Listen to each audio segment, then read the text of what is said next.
And every year around crop season, we see an uptick in fuel theft. However, this year, with prices where they are, the risk is even higher.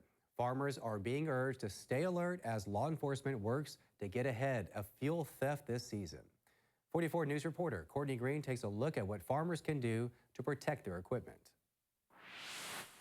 As spring work picks up, so does the risk of fuel theft. Union County Sheriff Jason Thomas says it's something they see just about every year, especially as farmers begin spending more time in the fields. Every year we get some sort of theft of fuel when the farmers start out in the fields. And with the higher gas prices, kind of prompted me to put something out there, just a public service announcement for that. And while some cases involve small amounts, others can be much more costly. Someone might steal 30 or 40 gallons out of a tractor, and we've seen them steal whole fuel wagons, which can be thousands of gallons.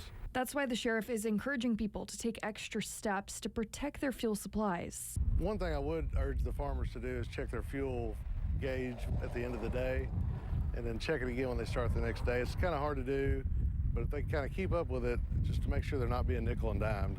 He also says deputies can provide extra patrols if you have large amounts of fuel on site or are away from your property.